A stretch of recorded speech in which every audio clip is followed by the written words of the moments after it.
Baik, Assalamualaikum warahmatullahi wabarakatuh. Uh, kita lanjutkan kuliah kita ya.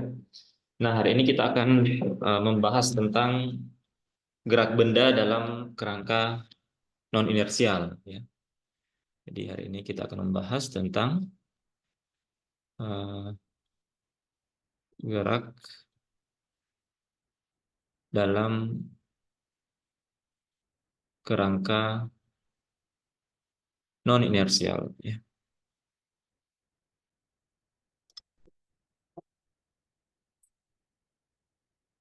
Nah, sebelumnya di materi tentang dinamika partikel ya atau hukum Newton, kita sudah mengenal yang disebut sebagai kerangka inersial ya, di mana kerangka inersial itu merupakan kerangka yang bergerak dengan kecepatan konstan ya atau diam relatif terhadap kerangka acuan yang lain. Jadi kerangka yang inersial adalah kerangka dengan kecepatan konstan atau dia diam, artinya dia tidak memiliki percepatan ya kerangka tersebut. Nah, sehingga kita mulai dari definisi dari apa itu kerangka non inersial. Sehingga kerangka non inersial itu adalah kebalikannya ya. Jadi kerangka non inersial itu merupakan kerangka yang dipercepat ya. Jadi kerangka non inersial itu merupakan kerangka yang dipercepat ya.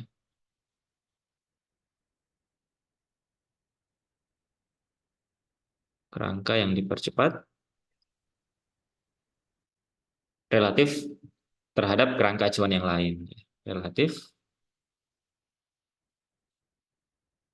terhadap kerangka acuan yang lain.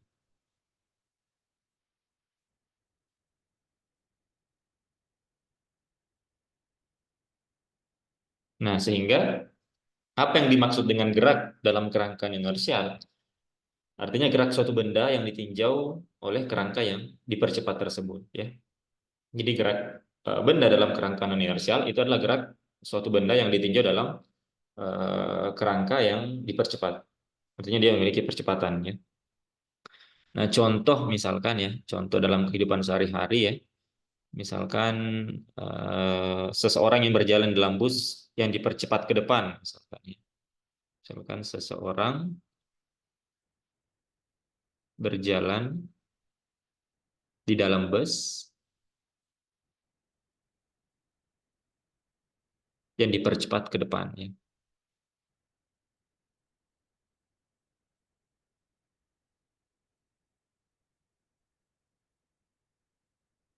Dan kemudian ada misalkan pengamat yang lain yang berada pada kerangka yang diam ya, misalkan di stasiun misalkan atau di rumah misalkan ya. Kemudian dia mengamati seseorang yang berjalan dalam bus, di mana bus tersebut dia bergerak dengan dipercepat ya. Nah, ini contoh gerak dalam kerangka non inersial. Kemudian contoh yang lain, misalkan seseorang yang berjalan dalam bus sama ya, tapi busnya itu dia bergerak melingkar ya, yang bergerak melingkar, yang bergerak melingkar. Berarti dia memiliki percepatan sentripetal ya. Dia juga memiliki percepatan walaupun kecepatan sudutnya misalkan konstan, tapi dia memiliki percepatan sentripetal sehingga dia juga ditinjau dalam kerangka non inersial. Atau misalkan sebaliknya ya, misalkan sebaliknya ada seseorang yang berjalan di tepi jalan ya, seseorang misalkan berjalan di tepi jalan ya, kemudian dia diamati oleh orang yang ada di dalam bus yang dipercepat ya, kemudian dia diamati oleh orang di dalam bus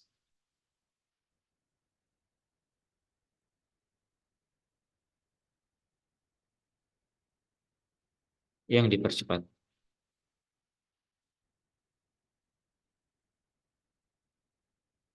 Nah, baik geraknya itu lurus ya, ataupun melingkar ya, maupun melingkar.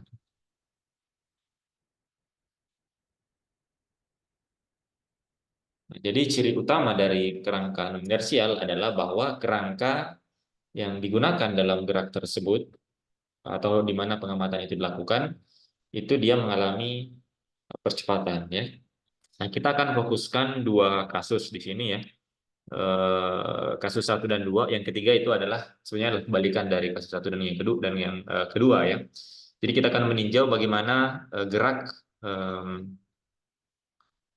yang ditinjau dalam kerangka yang dipercepat ke depan ya. Maksudnya di sini adalah gerak translasi. Kemudian yang kedua, bagaimana gerak ditinjau dalam kerangka yang bergerak melingkar atau dengan kata lain gerak rotasi. Jadi kita akan meninjau kerangka yang bertranslasi dipercepat, kemudian yang kedua kerangka yang berotasi ya. Nah, dua-duanya itu merupakan kerangka non inersial. Kita akan mulai yang pertama, kita akan tinjau bagaimana kerangka yang bergerak lurus dipercepat. Bagaimana kerangka yang bergerak lurus dipercepat ya. Nah, kita bisa membayangkan suatu kondisi seperti ini ya. Misalkan ada seseorang itu berjalan dalam bus ya, seperti yang disebutkan tadi. Kemudian bus tersebut bergerak dipercepat.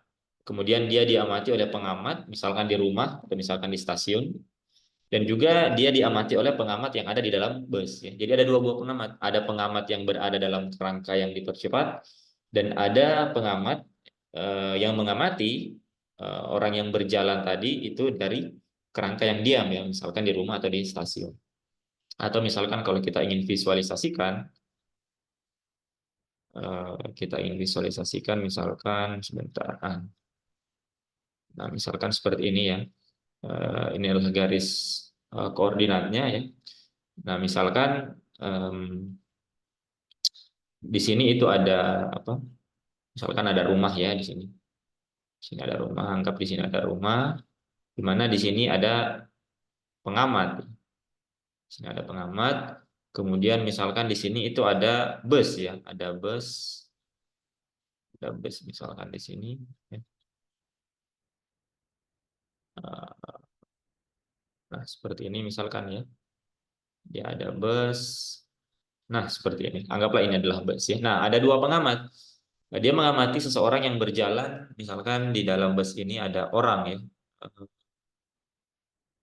Ada orang misalkan di sini. Nah, misalkan ada orang di sini di mana orang ini dia berjalan di dalam bus. Kemudian dia diamati oleh dua buah pengamat ya. Dua orang pengamat. Pengamat yang pertama itu ada di dalam bus ya, pengamat yang berwarna merah misalkan. Kemudian yang kedua, pengamatnya itu ada di stasiun atau di rumah ya di sini. Ya. Nah, di mana busnya ini itu dia percepat ya. Jadi orang yang ada di dalam sini ya. Jadi ada dua kerangka koordinat ya. Koordinat yang pertama, kerangka yang pertama adalah kerangka yang di mana si pengamat diam ini berada. Kemudian kerangka yang kedua itu adalah kerangka pengamat yang berada di dalam bus yang dipercepat ya. Jadi ada dua buah kerangka di sini. Di sini ada kerangka juga ya. Ada kerangka. Seperti itu.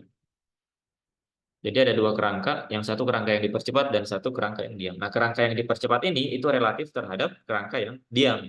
Artinya kerangka ini merupakan kerangka yang non inersial. Jadi busnya ini dia dipercepat. Di sini busnya dipercepat. Nah, artinya bus ini itu merupakan kerangka yang non inersial. Kerangka yang non inersial. Sedangkan rumah di sini atau stasiun, kita sebut saja rumah ya, itu dia merupakan kerangka yang inersial. Nah, sekarang kita akan tinjau bagaimana gerak eh, si orang ini ya, orang yang berwarna biru ini ditinjau dari dua pengamat ya, dari pengamat dalam kerangka non inersial dan dari pengamat yang inersial ya. Yang pertama kita bisa tinjau dulu posisinya ya, kita bisa tinjau posisinya. Jadi kita misalkan ya Nah, kita misalkan posisi si orang yang berwarna biru dari pengamat yang ada di rumah itu kita sebut sebut saja X ya, misalkan X kecil ya. Kemudian kita punya jarak pengamat yang ada di rumah dengan pengamat yang ada di dalam bus. Ya, di sini ini kita sebut saja X besar seperti ini ya.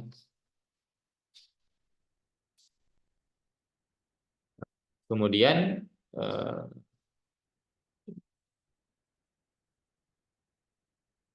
jarak antara si pengamat dalam kerangka non inersial dengan si orang yang berjalan ini kita sebut saja X aksen ya.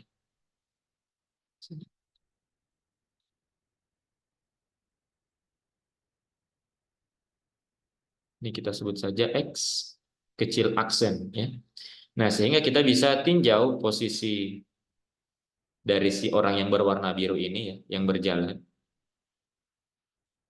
di mana X ya, jarak yang di apa dengan mudah kita bisa tuliskan jarak yang ditinjau dari orang yang di rumah itu sama dengan jarak antara pengamat yang ada di rumah dengan pengamat yang ada di dalam bus yang dipercepat ditambah dengan jarak si pengamat dengan yang ada dalam kerangka bus ya dengan orang yang sedang berjalan ya, ditambah x aksen seperti ini ya. Nah, sehingga dari sini kita bisa lihat kecepatannya ya. Berarti kecepatannya tinggal kita turunkan. Berarti kecepatannya adalah sebut saja di sini V, ini adalah kecepatan yang diukur. Jadi ini V kecil itu adalah kecepatan si orang yang berwarna biru ditinjau dari pengamat yang ada di rumah itu sama dengan V besar ya. Ini adalah kecepatan apa? Kecepatan busnya ya ditambah dengan V aksen. V aksen ini adalah kecepatan si orang yang berwarna biru ditinjau oleh si pengamat berwarna merah atau pengamat yang ada di dalam kerangka bus ya. Nah, di mana V di sini tentunya adalah dx dt ya. Kemudian V besar itu adalah dx besar dt ya. Kemudian V aksen itu adalah dx aksen dt. Nah, kemudian kita juga bisa tinjau percepatannya ya. Percepatannya tinggal kita turunkan sekali lagi ya. Berarti percepatannya itu ini sebut saja A kecil sama dengan A besar ditambah dengan A aksen ya. Di mana A kecil itu adalah dv kecil dt. Kemudian A besar itu adalah dv besar dt. Kemudian X aksen kecil itu adalah dv aksen dt. Ya. Nah, jadi kita bisa tinjau masing-masing posisinya, kecepatan dan percepatan dengan melihat tinjauan dari masing-masing pengamat, baik yang berada dalam kerangka inersia atau di rumah ya, kerangka yang diam dan kerangka dalam kerangka bus yang dipercepat. Nah, sehingga misalkan kalau kita ingin meninjau hukum Newton, hukum 2 Newton yang berlaku di dalam sistem tersebut, misalkan tiba-tiba si orang ini ya diberikan gaya misalkan ya, si orang yang berwarna ini diberikan gaya dorongan, maka menurut pengamat yang ada di rumah, ya, gaya yang dirasakan itu adalah F sama dengan M dikali dengan A ya. Massa si orang ini dikali dengan percepatan menurut pengamat yang ada di rumah. Nah, sedangkan yang ada dalam bus artinya kecepatan yang diukur sebut saja F aksen berarti sama dengan M dikali dengan A aksen ya. Jadi percepatan yang diukur di apa? Di dalam ini apa? Di dalam bus gaya yang diukur yang bekerja pada si orang biru ini menurut pengamat berwarna merah ya itu sama dengan M dikali dengan A aksen ya. Nah, dari sini kemudian kita tahu bahwa aksen itu tidak lain ya. Dari sini kita tahu bahwa aksen itu tidak lain sama dengan A dikurang A besar ya. Sehingga di sini bisa kita tuliskan bahwa F sama dengan 5 aksen, ini sama dengan MA ya, dikurang dengan MA besar ya. Jadi A aksennya diganti dengan A kecil dikurang A besar ya. Jadi M dikali dengan A aksen dikurang A besar berarti sama dengan MA dikurang MA ya. Nah, sekarang perhatikan suku yang kedua ini. Nah, suku ini yang membedakan dengan gaya yang diamati oleh pengamat yang ada di rumah. Gaya ini disebut sebagai gaya fiktif. Nah, kalau misalkan kalian ingin sedikit mereview materi yang ada di pembahasan mengenai dinamika partikel, bahwa hukum-hukum Newton itu hanya berlaku pada kerangka inersia. Jadi dia tidak berlaku pada kerangka non inersial. Sehingga bagaimana caranya sehingga hukum Newton itu dapat berlaku dalam kerangka non inersial? Maka diperkenalkanlah yang disebut sebagai gaya fiktif ya. Jadi sebenarnya gaya yang diukur oleh pengamat yang ada dalam kerangka non inersial itu sama dengan gaya yang diukur pada kerangka di rumah dikurang dengan gaya fiktifnya ya. Nah, gaya fiktif ini menjamin berlakunya hukum Newton dalam kerangka non inersia. Nah, dari sini informasi yang kita dapat bahwa gaya fiktif itu dia besarnya MA, ya, besarnya MA.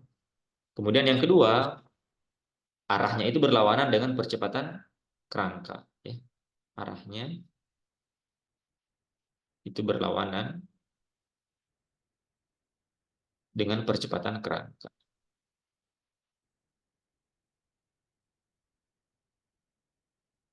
Dengan adanya tanda minus di situ ya, percepatan kerangka.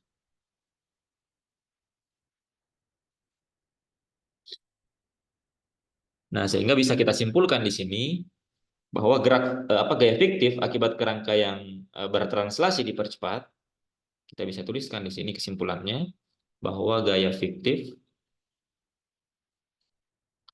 akibat kerangka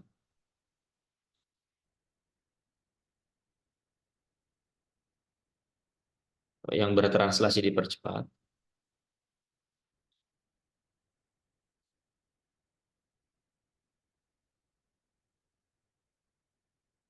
itu kita sebut sebagai F translasi itu sama dengan minus M dikali dengan A ya, seperti ini.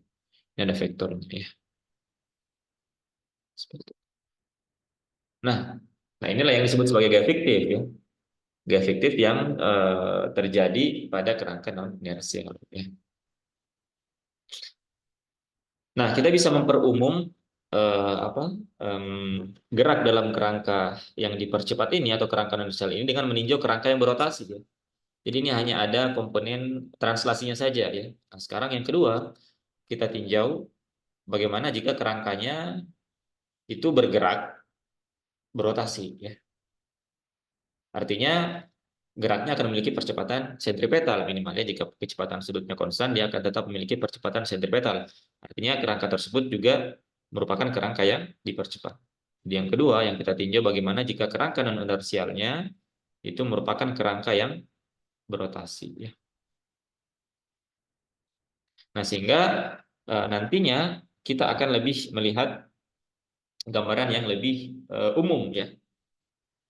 Nah, di sini kita bisa membayangkan ya, kita bisa membayangkan kondisinya kalau tadi kondisinya adalah ada orang yang berjalan dalam bus yang dipercepat. Nah, dalam kerangka yang berotasi ini kita bisa membayangkan misalkan ada sebuah cakram ya. Ada sebuah cakram, kemudian di atas cakram itu ada hewan misalkan saja kura-kura, dia berjalan di atas sebuah cakram. Kemudian cakram tersebut nantinya dia akan berotasi. Nah, kita akan tinjau bagaimana gerak si kura-kura tadi dalam cakram tersebut, di mana cakram tersebut bergerak berotasi ya. Nah, kita akan visualisasikan dulu bagaimana gambarannya ya. Sebentar, saya coba. Nah, untuk mempermudah kita membuat koordinatnya, saya akan butuh bantuan garis-garis seperti ini ya. Nah, jadi kita gambarkan dulu kerangka inersianya atau kerangka ruangannya ya. Kalau yang tadi rumah ya. Misalkan kita punya kerangka ruangan di sini ya. Dalam kasus 3 dimensi. seperti ini ya. Di mana ini adalah kerangka, ini misalkan sumbu X-nya, ini sumbu Y-nya, kemudian ini sumbu Z-nya. Nah, ini adalah kerangka ruangan ya, atau kerangka inersianya, kerangka ruangan. Nah, kemudian ada cakram ya. Ada cakram misalkan saya gambarkan cakram di sini ya. Eh, eh,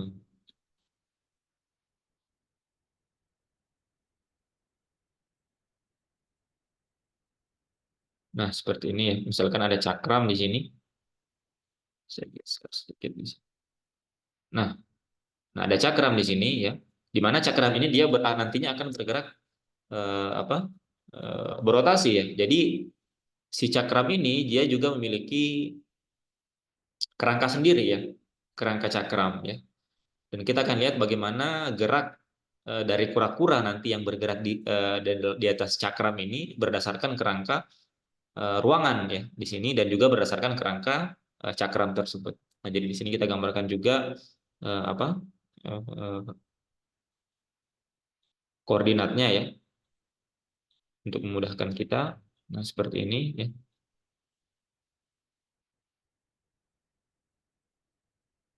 Nah, kita sebut saja untuk di sini berarti x aksen, ini y aksen dan ini z aksen ya. Nah, seperti itu. Nah, kemudian di sini ada kura-kura ya, sebut saja misalkan di sini ada kura-kura ya. Dia berjalan ya, dia berjalan pada kerangka cakram ini ya. Jadi ini adalah kerangka cakram.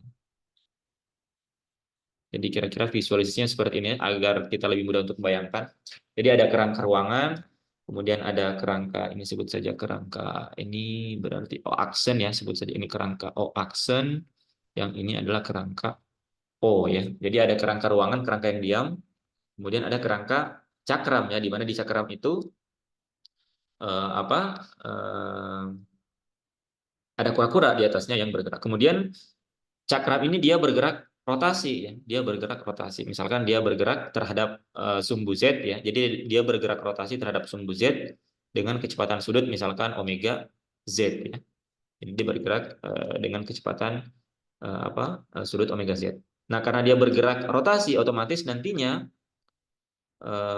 basis koordinatnya itu dia akan bergeser ya. Jadi kalau kita bisa bayangkan, jadi si cakram ini itu dia akan bergerak, dia akan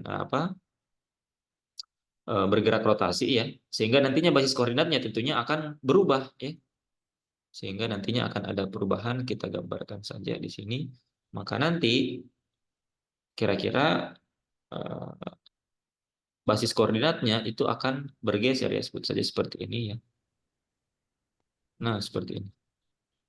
Bisa dibayangkan ya. Jadi awalnya dia posisinya itu sejajar dengan kerangka ruangan, tapi karena dia bergerak rotasi, otomatis dia akan bergeser ya. Dia akan bergeser sumbu koordinat x aksen dan y aksen. Jadi di sini akan menjadi x aksen yang baru. Ini akan menjadi sumbu koordinat x aksen yang baru dan ini sumbu koordinat y aksen yang baru seperti ini ya. Bisa dibayangkan ya. Jadi awalnya kerangkanya itu diam, kemudian dia bergerak rotasi ya. Sehingga dia dipercepat ya, dengan percepatan dia memiliki percepatan sentripetal. Jadi sumbu koordinatnya otomatis akan berubah ya. Nah, ini ketika cakramnya itu berputar terhadap sumbu Z ya. Atau kalau kita misalkan mau visualisasikan lebih mudah, kita bisa lihat dari atas misalkan ya, karena dia gerak cakramnya ini konstan terhadap sumbu Z, kita bisa melihat gerak cakramnya dari atas misalkan dari sumbu Z positif. Atau saya gambarkan di sini saja. Jadi kita visualisasikan kembali dari atas ya, dari sumbu Z positif. Jadi yang di sini itu adalah, nah, kita visualisasikan seperti ini ya. Jadi di sini adalah kerangka O-nya ya. Kerangka O-nya itu di sini. Sebentar. Nah, kerangka O-nya di sini ya. Ini kerangka O. Nah, kemudian di sini ada kerangka cakramnya ya. Kerangka cakramnya sebut saja di sini ya. Ini warna biru supaya sama. Nah, seperti ini ya. Nah, seperti ini. Jadi kita lihat dari atas ya. Ini tampak atas ya. Ini tampak atas. Maka di sini pusat koordinat dari si cakramnya ya. Ini adalah berarti aksen ya. Nah, berarti ketika si cakram ini dia berputar terhadap sumbu Z dengan kecepatan sudut omega Z, nah kita bisa lihat bahwa eh, apa sumbu koordinatnya itu akan bergeser ya. Tadi warna ini ya, seperti ini.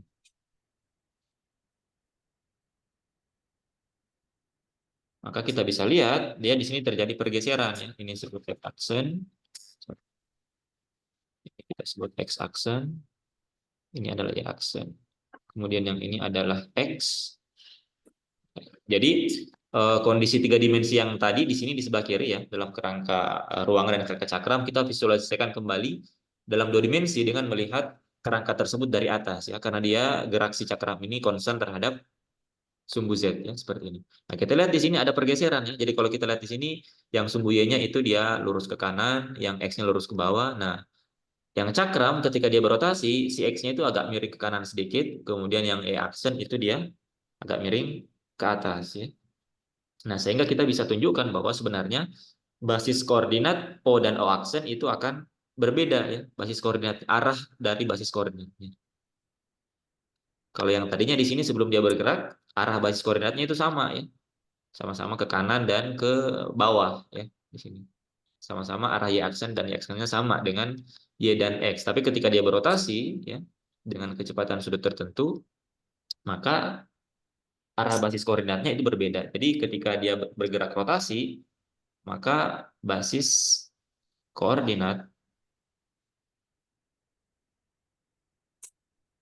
O dan O aksen itu berbeda ya. Akibat adanya gerak rotasi dari si cakram. Nah, untuk meninjau bagaimana perubahan dari basis koordinat tersebut, kita bisa lihat tinjau basis vektor, kita gabungkan basis vektor dari O dan O aksen ya, kita himpitkan dia sehingga kita bisa gambarkan seperti ini ya. Kalau misalkan basis vektornya kita gambarkan dalam satu apa? Untuk memudahkan kita ya. Jadi kita bisa lihat di sini untuk basis vektor yang O sebentar, yang O berarti yang putih ya. Di sini ya, anggap ini tengahnya ya, pusat koordinatnya. Nah, maka yang untuk O, arah basis koordinatnya itu seperti ini. Ya, jadi basis koordinat dari ini itu kita himpitkan dengan basis koordinat pada cakramnya supaya kita bisa melihat bagaimana perubahan atau perbedaan dari basis koordinat masing-masing kerangkanya ya. Nah, ini untuk O ya. Ini untuk O. Jadi ini X topi dan ini Y topi untuk kerangka O. Kemudian kita bandingkan dengan perubahan basis koordinat pada cakramnya ya. Berarti kita tinjau X topi dan Y topi yang kira-kira ada pergeseran sedemikian ya. Nah, seperti ini ya. Jadi perubahan arah basisnya seperti ini. Ini X.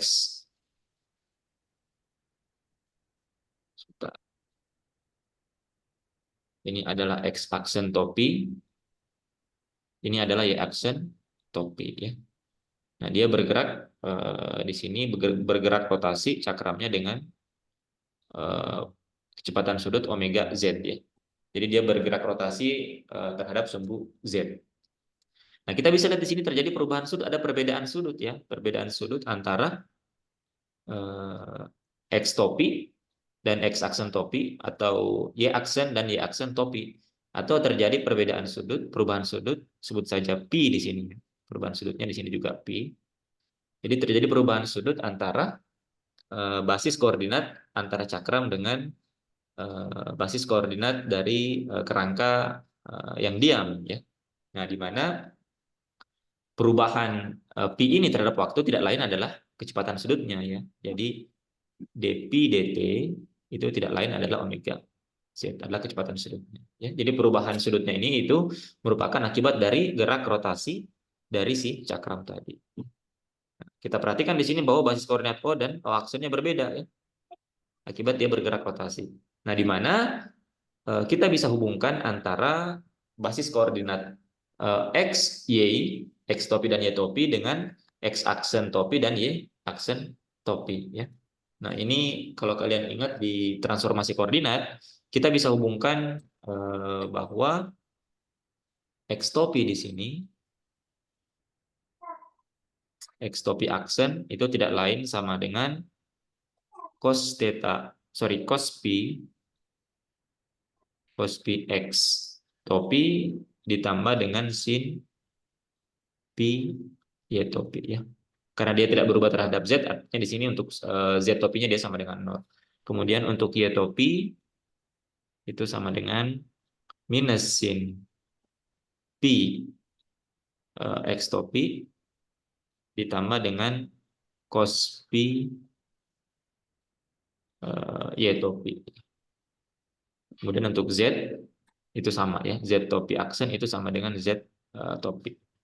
Ya, ini bisa kalian coba review kembali materi tentang transformasi koordinat ya, perubahan basis koordinat seperti ini di materi-materi awal. Nah, atau ini bisa kita bentuk dalam perkalian matriks ya. Ini kalau kita bisa sederhanakan, kita bisa bentuk dia dalam bentuk matriks seperti ini ya. Jadi ada matriks kolom di sini, X topi aksen, Y topi aksen, Z topi aksen itu sama dengan, nah ini matriks 3 kali 3. Di sini ada cos pi, di sini sin pi, di sini 0, kemudian di sini minus sin pi, di sini cos pi, kemudian di sini 0, di sini 0, 0, 1 ya. Kemudian di sini X topi, di sini Y topi, di sini Z topi ya. Nah, jadi hubungan transformasi basis koordinat dari antara kerangka O dan kerangka O aksen ya. Di sini ada kerangka O aksen juga. Itu dapat dihubungkan dengan hubungan perkalian matriks seperti ini ya. Hubungannya seperti ini ya. Nah, sekarang kita sudah ketahui bentuk hubungannya. Nah, sekarang kita akan tinjau bagaimana seperti dalam kerangka yang bergerak translasi sebelumnya ya. Kita akan tinjau bagaimana posisi kura-kuranya ya. Kemudian bagaimana posisi kecepatannya dan bagaimana dengan percepatannya ya. Jadi ini kita tinjau basis koordinatnya. Sekarang kita akan tinjau bagaimana, kita akan kembali ke sini ya. Kita akan kembali di sini dan kita akan tinjau bagaimana posisi dari si kura-kuranya. Jadi sebentar, di sini ada kura-kuranya ya. Saya lupa, di sini ada kura-kuranya. Seperti ini ya. Jadi kita akan tinjau bagaimana gerak si kura-kura ini. Jadi kita bisa tinjau, yang pertama kita akan tinjau posisinya ya. Yang pertama posisi kita bisa tinjau posisi cakramnya terhadap kerangka O, itu bisa kita tuliskan seperti ini. Nah, ini sebut saja R besar aksen ya. Ini sebut saja R besar aksen. Nah, kemudian ini ke apa? Posisi si kura-kura terhadap cakramnya itu sebut saja R aksen ya, R aksen kecil. Seperti ini. Ini berarti saya ambil warna apa ya? Ini saja pink. Seperti ini ya. Nah, seperti ini. Ini sebut saja R aksen vektor ya, vektor posisinya ya. Kemudian posisi si apa? Posisi si kura-kura terhadap kerangka O itu berarti kita sebut saja ini ya. Kita sebut saja R vektor R ya, seperti ini. Nah, jadi kita bisa sekarang tinjau bagaimana posisi kura-kura ditinjau dari kerangka cakram, kemudian posisi kura-kura terhadap kerangka O, kerangka yang diam, kemudian posisi cakramnya sendiri terhadap kerangka O atau kerangka yang diam. Jadi sama dengan yang translasi tadi ya, kita tinjau posisi dari orang yang bergerak, orang yang berjalan di atas bus, dengan pengamat yang ada di dalam bus, dan juga pengamat yang ada di stasiun atau di rumah. Kemudian posisi busnya terhadap ditinjau oleh pengamat yang ada di rumah. Jadi sama ya. Nah, dari sini nantinya kita akan turunkan kecepatan dan percepatan.